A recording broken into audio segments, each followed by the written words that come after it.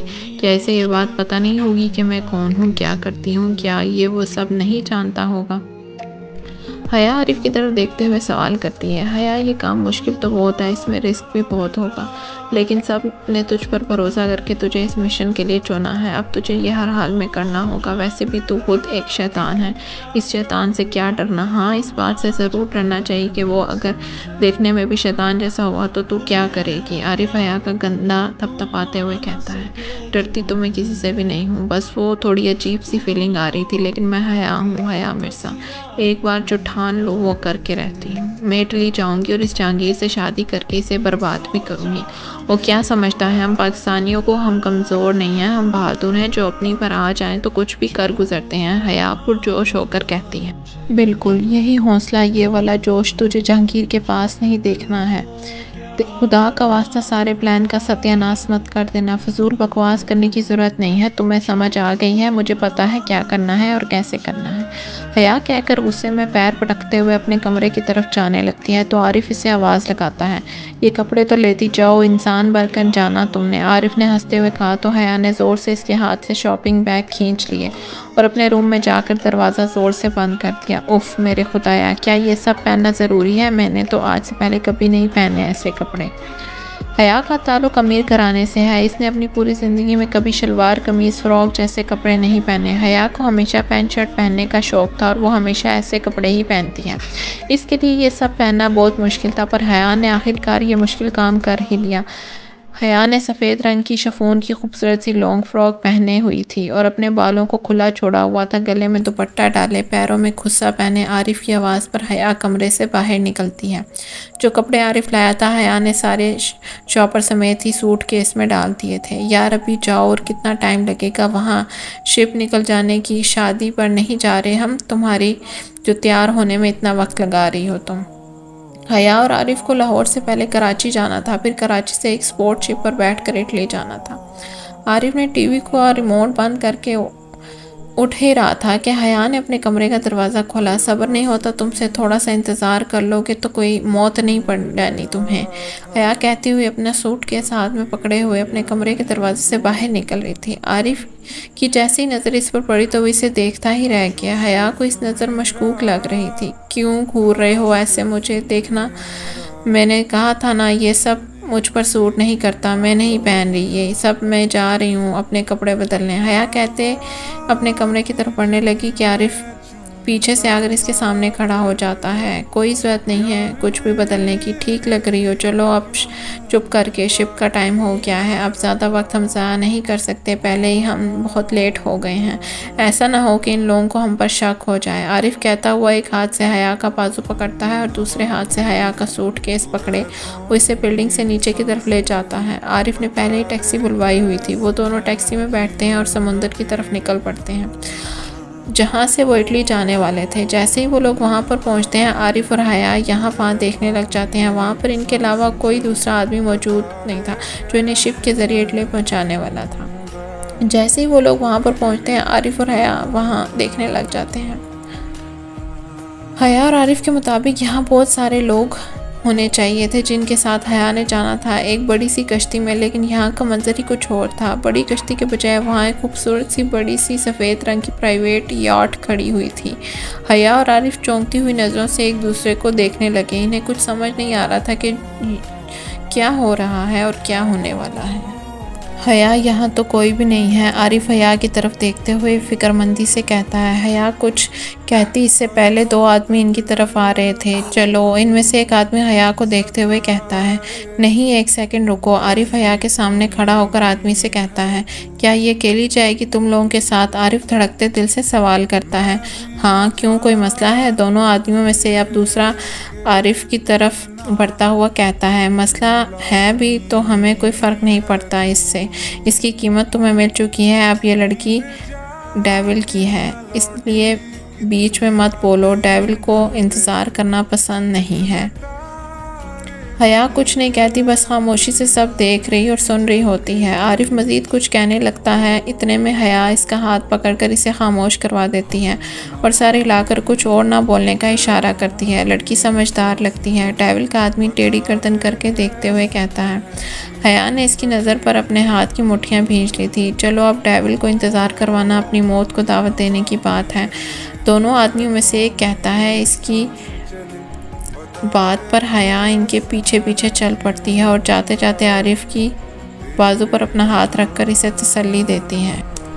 اور وہ کوئی نارمل کشتی نہیں تھی، بلکہ وہ ایک بڑی اور خوبصورت سی یاچ تھی۔ وہ ڈیول کی اپنی تھی، اس کی ذاتی استعمال کی، جہانگیر کے علاوہ اسے اور کوئی استعمال نہیں کرتا تھا۔ حیا یاچ میں بیٹھتی اور بیٹھ کر بھی اس کی نظر عارف پر ہی تھی۔ پتہ نہیں میں دوبارہ تمہیں دیکھ پاؤں گی بھی یا نہیں میرے دوست، حیا بیٹھتے ہوئے عارف کو دیکھتے ہوئے کہتی ہے۔ عارف اسے جاتا دیکھ کر اسے ہاتھ ہلا کر اسے بائے بائے کرتا ہے۔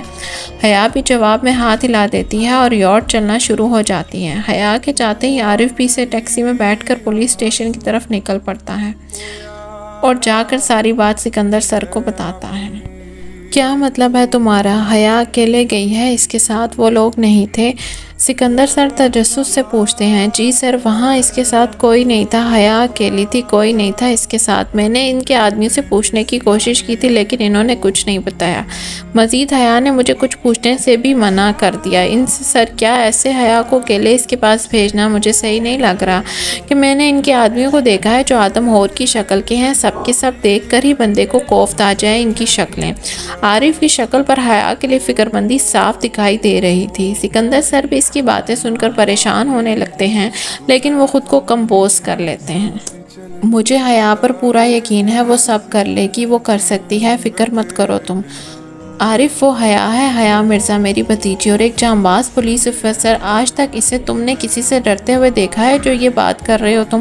فکر مت کرو، سب ٹھیک ہوگا، سب ہمارے حق میں بہتر ہوگا انشاءاللہ۔ اللہ پر بھروسہ رکھو، ہماری بچی کی حفاظت اپنے اللہ کے ہاتھوں میں ہے، وہ حیا کو اپنے حفظ و امان میں رکھے گا۔ سکندر سر عارف کا کندھا تھپتھپاتے ہوئے کہتے ہیں اور وہاں سے چلے جاتے ہیں۔ رات گزر چکی تھی، حیا اٹلی پہنچ چکی۔ ڈیول کے آدمی اسے یاٹ سے اپنی گاڑی میں لے کر ڈیول کی حویلی کی طرف لے جاتے ہیں۔ ایک گاڑی آگے، ایک گاڑی پیچھے۔ حیا کے چہرے پر ڈر نہیں تھا، وہ تجسس سے سب دیکھ رہی تھی۔ حیا امیر تو تھی لیکن وہ کبھی بھی اٹلی نہیں آئی تھی، آج وہ پہلی بار اٹلی آئی تھی، وہ بھی کسی سے مشن کے تحت۔ حیا حویلی پہنچ چکی تھی۔ جہانگیر اپنی حویلی میں موجود اپنے آفس میں بیٹھا ہوا ہوتا ہے، حیا کو حویلی میں نیچے ہال میں بٹھایا ہوا ہوتا ہے۔ حیا بڑے تجسس سے پوری حویلی کو دیکھ رہی تھی جو باہر سے تو آدمیوں سے بھری ہوئی تھی لیکن حویلی کے اندر کچھ ملازموں کے علاوہ اور کوئی نہیں تھا۔ شعیب کچھ آدمیوں کے ساتھ باہر کام سے گیا ہوا تھا، جب واپس آتا ہے تو شعیب کے ہاتھ میں ایک فائل موجود ہوتی ہے۔ وہ بھاگتے ہوئے ڈیول کے آفس کی روم کی طرف بڑھ رہا ہوتا ہے لیکن حیا کو ہال میں بیٹھا دیکھ کر اس کے قدم وہیں رک جاتے ہیں۔ شعیب کچھ پل کے لیے رکتا ہے اور حیا کو تجسس سے دیکھتا ہے پر کچھ کہتا نہیں ہے۔ حیا کو دیکھ کر پھر وہ دوبارہ بھاگتے ہوئے اوپر کی جانب بڑھنے لگتا ہے۔ حیا اسے بھاگتا دیکھ کر اپنے کندھے اچکاتی ہے اور پھر سے کھڑکی سے باہر دیکھنے لگ جاتی ہے جہاں پر لڑکوں کی ٹریننگ چل رہی ہوتی ہے۔ حیا ٹکٹکی باندھے مسلسل کھڑکی سے باہر ہی دیکھے جا رہی ہوتی ہے۔ ڈیول اپنے آفس میں اپنی کرسی پر بیٹھا ہوا ہوتا ہے، ایک ہاتھ میں کافی کا کپ پکڑے اور دوسرے ہاتھ میں لیپ ٹاپ پر فائلز پڑھ رہا ہوتا ہے۔ شعیب دروازے پر پہنچ جاتا ہے اور ہامتا ہوا دروازے پر دستک دیتا ہے۔ اندر آ جاؤ، جہانگیر لیپ ٹاپ پر ہی نظریں گاڑے ہوئے بلند آواز میں کہتا ہے۔ شعیب جہانگیر کی آواز پر کمرے میں داخل ہوتا ہے اور خود کو نارمل کیے ایک لمبی سانس لیے ڈیول کے سامنے جا کھڑا ہوتا ہے اور ٹیبل پر ایک فائل رکھ دیتا ہے۔ جہانگیر کی نظریں ابھی بھی لیپ ٹاپ پر ہی جمی ہوتی ہیں۔ ڈیول، وہ آ گئی ہے، شعیب آہستہ سے کہتا ہے۔ کون آ گئی ہے؟ جہانگیر کپ ہونٹوں سے لگائے ہوئے پوچھتا ہے۔ حیا مرزا۔ شعیب صرف نام ہی لے پاتا ہے کہ جہانگیر نظریں اٹھائے شعیب کو دیکھتا ہے اور پوچھتا ہے کہاں ہے وہ؟ نیچے ہال میں بیٹھی ہوئی ہے۔ شعیب جہانگیر کی نظروں میں دیکھتے ہوئے کہتا ہے۔ جہانگیر ایک لمبی گہری سانس لیتا ہے، کافی کا کپ منہ سے لگائے ایک چسکی بھرتا ہے اور شعیب کی طرف دیکھتے ہوئے کہتا ہے بھیجو اسے۔ جہانگیر کافی کا کپ منہ سے ہٹائے حکمانہ انداز میں کہتا ہے، جی بھائی، شعیب کہہ کر نظریں جھکائے روم سے باہر نکل جاتا ہے۔ جہانگیر دوبارہ اپنے کام میں لگ جاتا ہے۔ دماغ میں حیا کا خیال ہی بار بار آ رہا ہوتا ہے۔ شعیب نیچے واپس ہال میں آتا ہے، حیا کے پاس پر کچھ دوری پر کھڑا ہو جاتا ہے۔ آپ کو بھائی بلا رہے ہیں۔ شعیب حیا کو دیکھتے ہوئے کہتا ہے، کون بھائی؟ حیا نہ سمجھی سے پوچھتی ہے۔ ڈیول بھائی، شعیب نے حیا کی آنکھوں میں دیکھتے ہوئے تلخ لہجے میں کہا۔ حیا نے اس کی بات پر سیکنڈ فلور پر دیکھا۔ کیا وہ اوپر ہیں؟ حیا نے اوپر دیکھتے ہوئے سوال کیا۔ جی، شعیب نے اب بھی تلخ لہجے میں ہی جواب دیا۔ کیا آپ بھی پاکستانی ہیں؟ حیا نے کھڑے ہوتے ہوئے سوال کیا۔ جی الحمدللہ۔ کوئی مسئلہ ہے؟ لہجے میں مزید تلخ ہو گیا تھا۔ اس کے ساتھ کیا مسئلہ ہے؟ اتنا بدتمیز کیوں ہے یہ؟ اگر اس لہجے میں یہ مجھ سے پاکستان میں بات کرتا نا تو میں اب تک اسے زندہ زمین میں دفن کر چکی ہوتی، پر مجبور ہوں میں ابھی اس لیے۔ حیا کنٹرول کر کے اپنے غصے کو حیا خود سے دل میں باتیں کرتے ہوئے کہتی ہے اور زور سے اپنی آنکھیں بھینچ لیتی ہے۔ چلیں اوپر، بھائی کو انتظار کرنا پسند نہیں ہے۔ شعیب اوپر کی طرف اشارہ کرتے ہوئے کہتا ہے، اور مجھے تم اور تمہارے بھائی دونوں میں ہی کوئی انٹرسٹ نہیں ہے۔ حیا شعیب کی طرف دیکھتے ہوئے ہاں میں سر ہلا دیتی ہے اور شعیب کے پیچھے پیچھے چل پڑتی ہے۔ پیچھے پیچھے چلتے ہوئے بھی اس کی نظریں یہاں وہاں پھر رہی تھی۔ دونوں چلتے ہوئے جہانگیر کے آفس تک پہنچ گئے تھے۔ شعیب حیا کے لیے دروازہ کھولتا ہے اور حیا شعیب پر ایک نظر ڈال کر اندر کی طرف بڑھنے لگتی ہے۔ جہانگیر ابھی بھی اپنی کرسی پر دوسری طرف منہ کیے ہوئے بیٹھا ہوا۔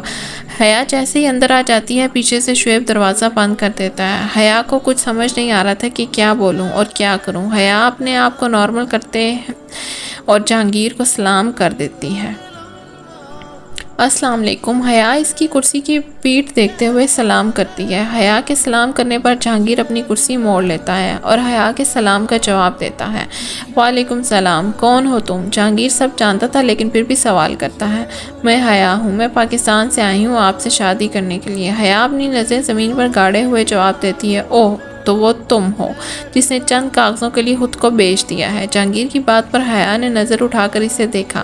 بلیک کلر کے 3 پیس سوٹ پہنے ہوئے، کوٹ آج بھی نہیں پہنا ہوا تھا، ہاتھ میں کافی کا کپ پکڑے دوسرے ہاتھ سے لیپ ٹاپ کو بند کرتا ہوا جہانگیر نے اپنے ہاتھ میں کافی کا کپ وہیں ٹیبل پر رکھا اور اپنے دونوں ہاتھ کمر پر باندھے ہوئے حیا کے سامنے جا کھڑا ہوا اور بڑے غور سے اس کا چہرہ دیکھتے کہنے لگا۔ حیا اس کو خود کے قریب آتا دیکھ غصے میں ایک بار پھر نظریں جھکا گئی تھی۔ خود کی قیمت لگانے کی وجہ جان سکتا ہوں؟ جہانگیر اس کے چہرے کو دیکھتے ہوئے سوال کرتا ہے۔ وجہ ہے تو قیمت لگائی ہے، ورنہ خود کی قیمت لگانے کا تصور بھی نہیں کر سکتی ہوں۔ حیا جہانگیر کی آنکھوں میں دیکھتے ہوئے کہتی ہے، کافی بہادر لگتی ہو۔ جہانگیر اپنی نظریں اس کے چہرے سے ہٹا ہی نہیں رہا تھا۔ بہادر لڑکیاں پسند ہیں مجھے، لیکن پہلے میرے سوال کا جواب دو، کتنی قیمت لگائی ہے تم نے خود کی؟ جہانگیر اپنی آنکھیں اس کے وجود پر گاڑے ہوئے پوچھتا ہے۔ حیا نظریں اٹھا کر اس کی طرف جیسے ہی دیکھتی ہے، حیا کے منہ سے شکر ہے نکلتا ہے۔ وہ حیا اچھلتے ہوئے جواب دیتی ہے کیونکہ وہ بھول جاتی ہے کہ اسے کتنی رقم بتائی گئی تھی۔ میری آنکھوں میں دیکھتے ہوئے جواب دو، اب کی بار تلخ لہجے میں کہا۔ حیا نے ڈرتے اور ہچکچاتے ہوئے اس کی وحشت زدہ آنکھوں میں دیکھا، پر جلدی ہی واپس اپنی نظریں جھکا لی۔ جہانگیر اس کا نظریں جھکانا پسند آیا۔ وہ ٹیڑھی مسکراہٹ دیے واپس اپنی جگہ پر جا بیٹھتا ہے۔ ٹھیک ہے، پسند آئی تم، مجھے نکاح آج شام کو ہی ہوگا۔ کیا آج شام کو؟ حیا نے جھٹکے سے آنکھیں اٹھا کر اس کی آنکھوں میں دیکھتے ہوئے کہا۔ کیوں، کیا مسئلہ ہے؟ شادی کرنے تو آئی ہو تو شادی کرو، شادی آج ہو یا کل، اس سے تمہیں کیا فرق پڑتا ہے؟ جہانگیر اپنے دونوں ہاتھ ٹیبل پر رکھتے ہوئے تجسس سے دیکھتے ہوئے پوچھتا ہے۔ ہاں لیکن حیا لڑکھڑائی ہوئی زبان میں کہتی ہے۔ تو بات ختم، جاؤ جا کر تیار ہو جاؤ، نکاح وہاں شام کو آ جائے گا۔ بنش تمہیں کمرے تک پہنچا دے گی، تمہارے کپڑے وہاں آلریڈی موجود ہیں، جاؤ اور جا کر تیار ہو جاؤ۔ بنش جہانگیر کی سیکرٹری تھی جو پچھلے 7 مہینے سے جہانگیر کے ساتھ کام کر رہی تھی۔ وہ ایک اٹالین لڑکی تھی، پر جہانگیر کے ساتھ رہتے رہتے اس نے کافی حد تک اردو سیکھ لی تھی۔ حیا کی جہانگیر کی بات سن کر ہاتھ پر ٹھنڈے پڑ رہے تھے۔ وہ وہیں کھڑی کھڑی ساکت سی ہو گئی تھی۔ اللہ جی، یہ آپ کیا کر رہے ہیں میرے ساتھ؟ مانا کہ میں شادی کرنے میں انٹرسٹڈ ہوں، لیکن اس کا مطلب یہ تو نہیں تھا کہ آپ میری آزادی ایسے کروائیں گے۔ جہانگیر اسے ہی دیکھتے جا رہا تھا۔ کیا ہوا؟ جہانگیر پوچھتا ہے۔ کچھ نہیں، کہتے ہوئے جیسے ہی پلٹی اس کا زور سے دروازے میں جا لگا۔ حیا نے درد میں کرا کر زور سے آہ کیا۔ اپنا سر مسلتے ہوئے اس نے دروازے پر تھپڑ مارا۔ اندھے ہو دکھائی نہیں دے رہا تھا کیا؟ میں یہاں کھڑی تھی، میرے سر میں آ کر بجنا ضروری تھا تمہیں؟ حیا دروازے کو گھورتے ہوئے کہتی ہے پر ہلکی آواز میں۔ جہانگیر اپنی کرسی سے پشت لگائے اسے دونوں ہاتھ سینے پر باندھے ہوئے مسلسل حیا کو دیکھے جا رہا تھا۔ حیا باہر جانے کے لیے جیسے ہی دروازہ کھولتی ہے، سامنے کھڑی ہوئی بنش کو دیکھ کر اس کی چیخ نکلتی ہے۔ حیا ڈر کے مارے اپنے دل پر ہاتھ رکھ لیتی ہے۔ بنش پتلی لمبی خوبصورت سی لڑکی ہوتی ہے پر پھر بھی حیا کی چیخ نکل جاتی ہے۔ حیا کا دل زندگی میں پہلی بار اتنی تیزی سے دھڑک رہا ہوتا ہے کہ سامنے کھڑے ہوئے انسان کو بآسانی اس کی دھڑکنیں سنائی دیتی ہیں۔ بنش اسے اس کے نئے کمرے میں لے جاؤ۔ جہانگیر اٹالین زبان میں بنش کو حکمانہ انداز میں کہتا ہے۔ ٹھیک ہے، میں لے جاتی ہوں۔ بنش کو اردو آتی لیکن اتنی بھی نہیں سمجھ جاتی تھی، لیکن کہنے میں ابھی بھی پرابلم ہوتی ہے۔ چلیں مسز ڈیول، بنش حیا کو ہنستے ہوئے دیکھ کر کہتی ہے۔ حیا جو کچھ نہیں کہتی اور بنش کے ساتھ چل پڑتی ہے، لیکن چلتے چلتے رک جاتی ہے اور واپس جہانگیر کے روم میں آتی ہے اور دروازے پر کھڑے ہو کر کہتی ہے۔ سنیں، نہایت ہی کوئی تمیز کے دائرے میں رہ کر جہانگیر کو پکارتی ہے۔ کہیں؟ جہانگیر اس کی آواز پر نظریں اٹھا کر اس کی طرف دیکھتا ہے اور کہتا ہے۔ وہ کیا مجھے میرا بیگ مل سکتا ہے؟ حیا معصومانہ انداز میں پوچھتی ہے۔ آپ کے کپڑے آپ کے کمرے میں موجود ہیں، جہانگیر دو ٹوک لہجے میں کہتا ہے۔ ہاں، پر وہ میرا بیگ ہے۔ حیا نظریں جھکاتے ہوئے آہستہ سے کہتی ہے۔ ٹھیک ہے، آپ کا بیگ آپ کے کمرے میں پہنچا دیا جائے گا۔ جہانگیر اپنی نظریں واپس لیپ ٹاپ پر گاڑے ہوئے کہتا ہے۔ ٹھیک ہے، شکریہ، حیا جلدی سے کہہ کر بنش کے ساتھ کمرے کی طرف بڑھنے لگتی ہے۔ جہانگیر حیا کے جانے کے بعد ایک ٹیڑھی قائل نظر دیتے ہوئے اپنے ٹیبل پہ پڑی شعیب کی فائل اٹھا کر دیکھنے لگتا ہے۔